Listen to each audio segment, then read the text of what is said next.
dans ce nouveau leak d'Android Leaks, je suis Benjamin Monjoie et aujourd'hui je voudrais essayer de lancer une suite de mini-épisodes sur les bonnes pratiques en Android. Ces leaks seront basés sur les articles écrits sur Medium par le seul et l'unique ChatAz, qui est développeur Android chez Google. Lors de ces leaks, je vais suivre l'ordre des articles de ChatAz, mais en y ajoutant mes remarques. Cela signifie que je ne vais pas suivre à la lettre la structure de ces articles, mais l'idée et le contenu seront les mêmes. Vous voilà prévenu, alors lançons-nous. Pour faire de bonnes applications Android, il est important de connaître certaines bonnes pratiques et certains pièges de la plateforme qui ne sont pas nécessairement évidents pour les développeurs venant d'autres langages ou d'autres plateformes, tout particulièrement les développeurs venant du monde des serveurs ou des desktops.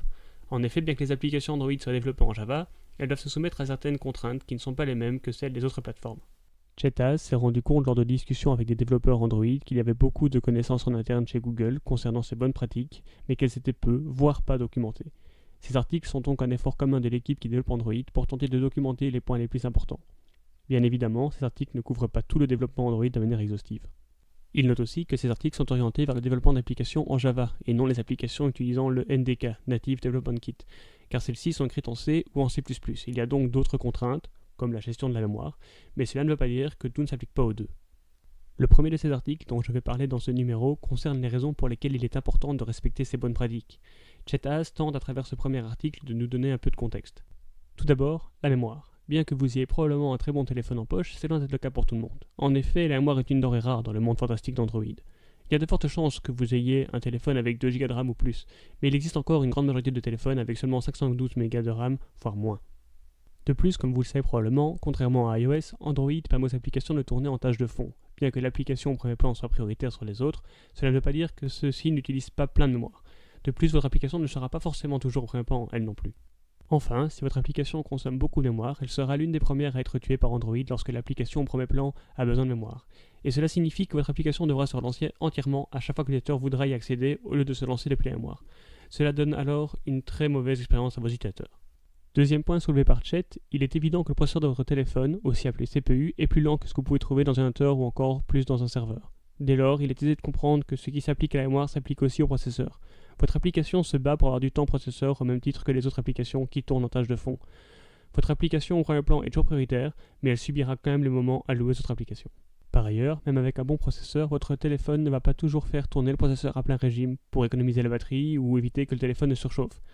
Enfin, vous voulez éviter que votre application soit la raison pour laquelle le processeur décide de ne pas réduire sa fréquence, car le téléphone consommera alors plus de batterie et il y a de chances que vos utilisateurs désinstallent votre application pour cette raison. Le point suivant concerne le processeur graphique, ou GPU pour les intimes. Pour bien comprendre ce que ChatAz explique dans ce paragraphe, il est important de comprendre comment le GPU se comporte et quel est son rôle. Le GPU est un processeur dédié et surtout optimisé pour l'affichage graphique. Son seul et unique but est d'afficher le plus rapidement possible à l'écran ce que vous voulez qu'il affiche.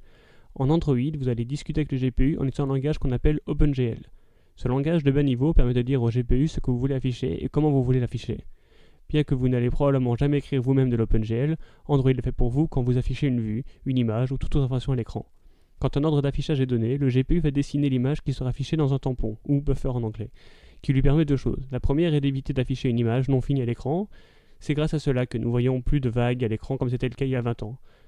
La deuxième est de pouvoir dessiner quelques images d'avance pour se laisser le temps de dessiner les prochaines quand il recevra plus d'ordres. En effet, pour pouvoir atteindre le taux de rafraîchissement de 60 images par seconde, aussi appelé FPS, le GPU doit afficher une nouvelle image toutes les 16 millisecondes. Maintenant que l'on sait que le GPU est une puce physiquement séparée du processeur, il est aisé de comprendre que lorsque le CPU demande au GPU d'afficher une image, cette image doit lui être transmise.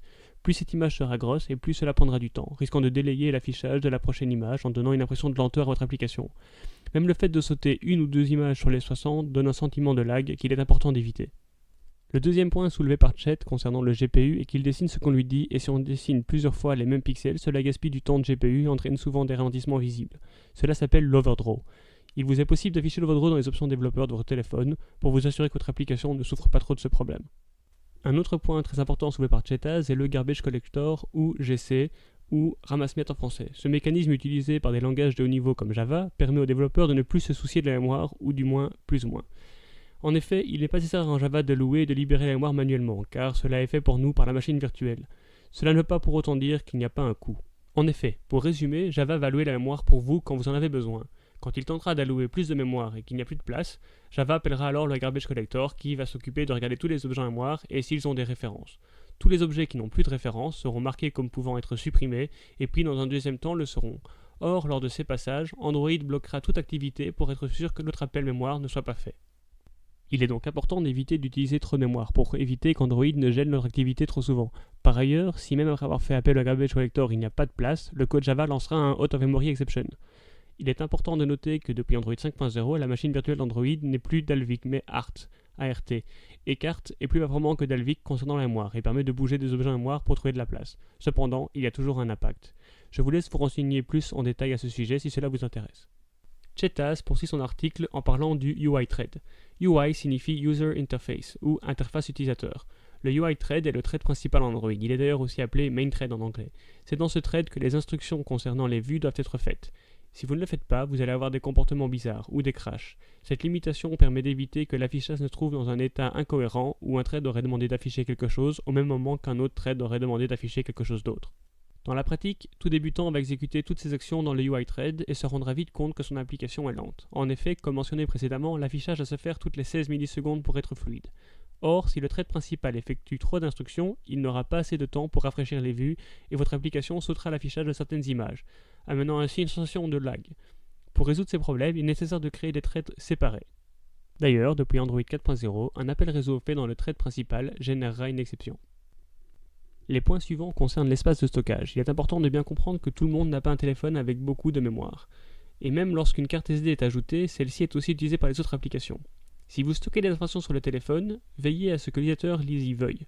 En effet, bien que 500 MB ne paraissent pas énormes sur l'ordinateur, sur un téléphone qui n'a que 8 Go d'espace partagé avec d'autres applications et le système d'exploitation, cela est énorme. Il est aussi important de noter qu'un utilisateur aura plus tendance à supprimer votre application si elle utilise beaucoup d'espace. Enfin, l'utilisation de la mémoire, surtout lors du stockage de gros fichiers, peut s'avérer très lent. Tous les téléphones n'ont pas le même type de mémoire et les cartes SD n'ont pas toutes de bon temps d'écriture et de lecture. Chet continue en parlant du réseau. Il est important de se rappeler que vos utilisateurs ne sont pas tout le temps connectés au Wi-Fi et n'ont pas non plus tout le temps une bonne connexion. Par ailleurs, lorsqu'ils utilisent la connexion de leur opérateur mobile, cela peut leur coûter de l'argent. Il est donc important de ne pas transférer de trop grosses informations et ne pas faire trop d'appels réseau trop fréquemment. De plus, l'ouverture et la fermeture de connexion est assez coûteux en termes de batterie. Pour ces raisons, il est préférable d'utiliser le Job Scheduler sur Android 5.0 ou plus, ou son cousin, GCM Network Manager, sur les téléphones avant 5.0, pour effectuer vos actions de synchronisation ou de transfert de fichiers lourds. En effet, cela permettra d'effectuer ces actions au bon moment. Chetaz finit son premier article en insistant sur le fait qu'Android autorise plusieurs applications à fonctionner en même temps, comme nous en avons déjà parlé précédemment. Il est dès lors important d'être un bon citoyen et de respecter un maximum ces bonnes pratiques pour donner la meilleure expérience possible à vos utilisateurs quand ils utilisent votre application, mais aussi quand ils utilisent leur téléphone de manière générale. Notez aussi que cela n'est pas fait uniquement pour le bien de vos utilisateurs, mais aussi parce que, si vous ne respectez pas cela, votre application sera vite découverte comme étant la cause de problèmes et sera désinstallée et mal notée. Ceci conclut le premier épisode de cette mini-série. Je tiens à insister que nous tentons de lancer ce nouveau format. Dès lors, si vous avez des questions, des remarques ou des commentaires, n'hésitez pas à me contacter sur Twitter à @xzn ou à laisser un commentaire sur notre site androidleakspodcast.com. Enfin, si vous avez aimé cet épisode, n'hésitez pas à suivre notre compte Twitter @android_leaks et à vous abonner sur Pocket Cast, iTunes ou notre flux RSS. Enfin, vous pouvez aussi consulter notre site pour découvrir d'autres épisodes.